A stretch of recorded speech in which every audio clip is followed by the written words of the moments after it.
मैं इनके लिए वोट करता था क्योंकि मैं हिमायतनगर नारायणगढ़ में रहता था, तो आपकी कॉन्स्टिट्यूंसी याद थी, आपको याद है। सईद भाई, जमाल भाई, पहली बात तो मैं समझता हूँ जब से मैं क्रिकेट बंद किया उसके बाद में मैं समझता हूँ मेरे लिए बहुत बड़ा पोस्ट है।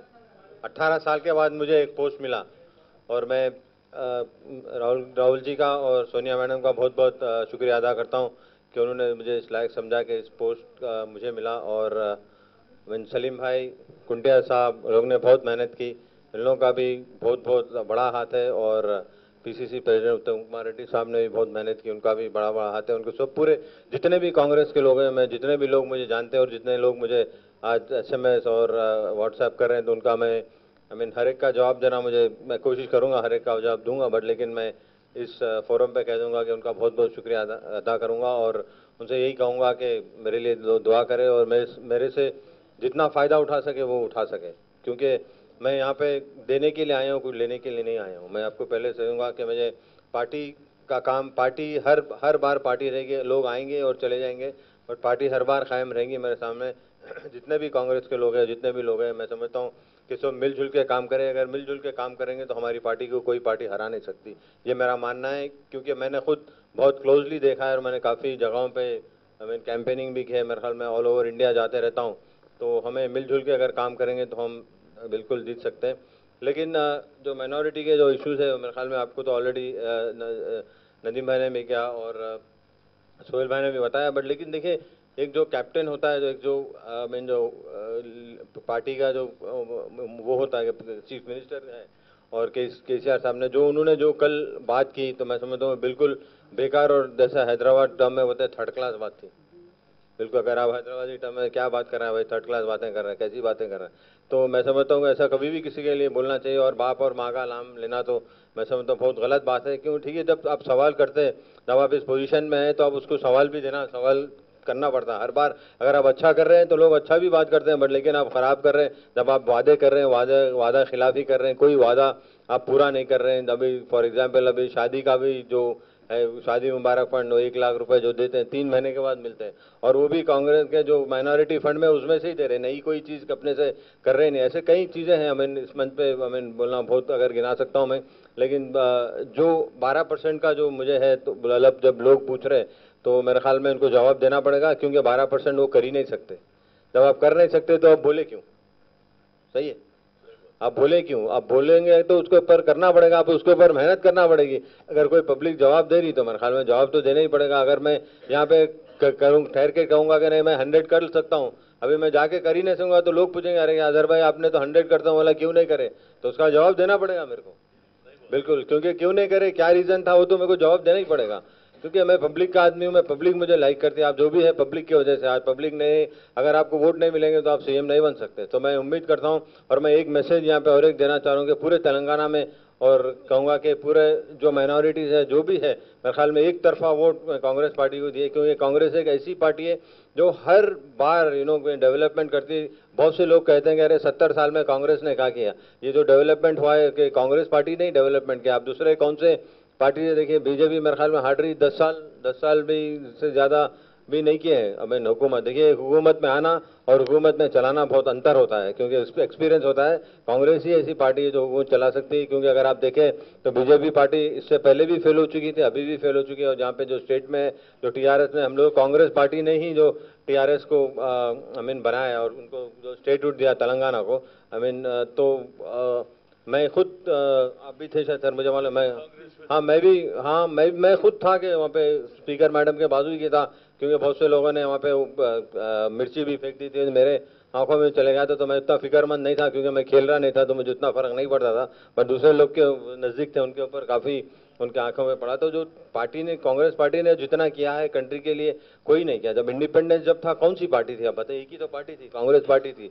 आप हर बार कांग्रेस पार्टी क्या नहीं की, क्या नहीं किया। जितने भी डेवलपमेंट हो रहे आप हुए, वो पूरे कांग्रेस पार्टी के अंदर हुए थे। और जितने भी योजनाएं, वो पूरे आप उलट पलट करके वही योजनाएं को आप उल्टा नाम लेके आप कर ले रहे। तो मैं नया कुछ नहीं कर रहे। तो मैं ये आपसे, मैं लोगों से भी गुजारिश करता हूँ, प्रेस वालों से भी गुजारिश करता हूँ कि आप ऐसी चीजें हाईलाइट करना चाहिए, क्योंकि देखिए जो काम सही कर रहे हैं उनको सही करना चाहिए, जो नहीं कर रहे हैं उनको नहीं करना चाहिए। तो जहाँ तक कि मेरा ख्याल है ये है कि मैं बहुत बहुत शुक्र गुजार हूँ कि मुझे कांग्रेस ने पार्टी ने इस लायक चुना, राहुल जी ने और अपने जो सोनिया मैडम ने मुझे लायक चुना के मेरे को वर्किंग प्रेसिडेंट बनाया। और मैं जितने भी सीनियर लीडर्स है कांग्रेस के और जितने भी कांग्रेस के वर्कर्स है, मैं सबको एक एक पूरे जनों को पूरों का शुक्रिया अदा करता हूं, क्योंकि मैं कहीं भी जाता हूं ऑल ओवर इंडिया मुझे बहुत बहुत प्यार और मोहब्बत देते हैं उन लोग। मैं उनका सब पूरे जनों का शुक्रिया अदा करता हूं, पूरी कांग्रेस पार्टी का मैं शुक्रिया अदा करता हूं। और स्पेशली तेलंगाना में मैं आया हूं तो मैं पूरी कोशिश करूंगा कि माइनॉरिटीज में और दूसरे और तबके में ज़्यादा से ज़्यादा काम करूं। जैसा कि मैंने कहा कि मेरे से आप कुछ फ़ायदा उठा सकते हैं तो कितने लोग हैं कांग्रेस पार्टी, बिल्कुल उठाइए। और मैं हर बार कहीं पे भी काम करने के लिए पीछे नहीं हटता हूँ। एक स्पोर्ट्समैन है, अभी भी काफ़ी थोड़ा बहुत फिट हूँ। मैं खेलने के लायक तो फिट नहीं हूँ, बट लेकिन तेज वेज तो चल सकता हूँ आप लोगों के साथ। बिल्कुल पीछे है मेरे पीछे आप बिल्कुल चलना पड़ेगा। मैं बहुत बहुत शुक्रिया आपका। मैं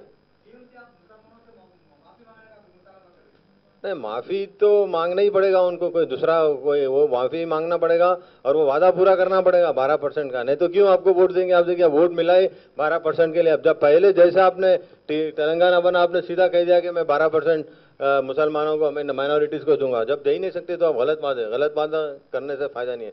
मेरे ख्याल में सॉरी बोलना चाहिए, क्योंकि ऐसी बात तो नहीं करनी चाहिए। क्योंकि एक लड़का है पूछ रहा है, वो भी अपने वो भी उनका ही वो पहना हुआ था, उसका खंडवा खंडवा पिंक खंडवा पहना हुआ था। हमारा मैं थोड़ी ही पूछा, उनका खुद पार्टी वालों ने ही पूछा।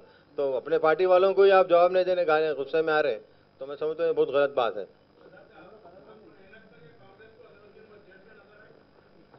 नहीं, मैं यहाँ पे नहीं था ना, मैं एक्चुअली मैं तेलंगाना में उतना ज़्यादा इन्वॉल्व नहीं था। मैं ज़्यादा यूपी और मैं राजस्थान में तो ज़्यादा था, तो मेरे ख्याल में उधर मैं ज़्यादा काम करता था। बट लेकिन अब यहाँ पे आया हूँ तो मुझे यहाँ पे काम करना, राहुल जी ने मुझे कहा है कि आप तेलंगाना में जाके थोड़ा सा हेल्प करिए, तो मैं यहाँ पे आया हूँ और मैं बिल्कुल आपके सामने बैठा हूँ। नहीं, ओहदे की देखिए, अब इंडिया अब इंडिया हमें कभी ओहदे के बारे में पूछा नहीं। मैं जब इंडिया का कैप्टन भी बना तो मेरे को जब राज सिंह साहब आके कहे कि मियाँ अब तुम कैप्टन बनोगे, तो मैं ऑलरेडी साउथ जोन टीम का कैप्टन था। तो मैं उनको कहा था, सर मैं तो ऑलरेडी मैं कैप्टन हूँ। बोलते तुम पागल आदमी है, मैं इंडियन टीम के बारे में बात कर रहा हूँ, तुम क्या साउथ जोन का लगा के बैठे। तो अब ऐसा आप देखिए, ओहदा तो कैप्टन होता है, प्रेसिडेंट होता है, हर चीज। तो ओहदे बाद ऐसे लोग भी होते हैं उनके ओहदे की जरूरत नहीं होती, बट लेकिन ओहदा मेरे ख्याल में मिलता है तो एक रिकग्निशन होता है, मैं समझता हूँ वो बहुत इंपॉर्टेंट है। उसके साथ हमें ऐसा लगता है कि आप रिकग्नाइज होते, क्योंकि देखिए जब भी लोग को अवार्ड्स मिलते हैं, मेरे ख्याल में जब सही अवार्ड जो मिलता है तो लोग खुश होते हैं, कि जो प्लेयर्स रहता है, खिलाड़ी भी रहता है, खुश होता है, अरे मैंने कुछ किया तो मुझे अवार्ड मिला। लाइक फॉर एग्जाम्पल आप मैन ऑफ द मैच होते तो मिला बाद वक्त 19-20 हो जाता है, क्योंकि आप सोचते हैं कि मैं अच्छा खेला था, ये मेरे को मिलना चाहिए था, बट लेकिन दूसरे प्लेयर को मिला। बट लेकिन दूसरे प्लेयर के लिए भी आप खुश होना चाहिए, क्योंकि आप खुश होना चाहिए कि वो भी मैन ऑफ द मैच बना, उसी वजह से भी हमने मैच जीता। तो मैं समझता हूँ कि मैं इस चीज़ में इतना ज़्यादा बिलीव नहीं करता हूँ, बट लेकिन जब अब अल्लाह ने मुझे नवाजा है तो अब मैं उसको तो स्वीकार और एक्सेप्ट करना पड़ेगा। बहुत बहुत शुक्रिया। पूरा अभी तो मैं बना हूँ, आज पहली दिन, अभी तो मेरे दिमाग में सिंक भी नहीं हुआ। मैं देखिए अभी तो मैं इंशाल्लाह फिर बात करूंगा सलीम भाई से, जितने भी बड़े कांग्रेस के पूरे। अभी तो मेरे ख्याल में बिल्कुल इलेक्शन का माहौल है, तो मैं ज़्यादातर इलेक्शन के ऊपर ही कैंपेनिंग में कॉन्सेंट्रेट करूंगा। मैं जाहिर कर दिया हूँ मेरी इच्छा। अब लेकिन ये पार्टी के ऊपर है, अगर पार्टी डिसाइड करेगी तो मैं बिल्कुल करूंगा। अब मैंने तो मेरी इच्छा है सिकंदराबाद से बोला था, बट लेकिन एंड ऑफ द डे देखिए जो पार्टी डिसाइड करेगी वही होगा। मैं कैप्टन नहीं हूँ, अगर मैं कैप्टन होता मैं डिसाइड कर लेता। नहीं नहीं, मैं जाऊंगा। मैं अभी दूसरी जगह हमारे जो प्रोग्राम लगे हुए वहां पे जो इंपॉर्टेंट है, मेरे को उधर जाना बहुत इंपॉर्टेंट है। नाम पे ले गया हर क्या। नहीं, ये देखिए, ये तो पार्टी का, आप ये क्वेश्चन आप पार्टी से पूछ सकते हैं, मैं कैसे पूछ सकता हूँ? सलीम भाई जल्दी बोल सकते हैं इसका आंसर, या हनुमान तन्ना बोल सकते हैं, एक्सपीरियंस प्लेयर है। तेलुगु अच्छा लगा मुझे बहुत। उतना ज्यादा मेरे को पढ़ने लिखने आता है, बट तेलुगु उतना बोलने नहीं आता, क्योंकि उतना बात नहीं किया। लेकिन मेरा सेकंड लैंग्वेज तेलुगु था, मैं 50 मार्क्स मिले थे मेरे को, आप बोले। बट मैं इंशाल्लाह कोशिश करूंगा, नेक्स्ट टाइम बात करूंगा आपसे तेलुगु। मैं लिखना पढ़ने आता, आप पढ़ा दिए लिखा लिए, मैं सब पढ़ सकता हूँ, लिख सकता हूँ। हाँ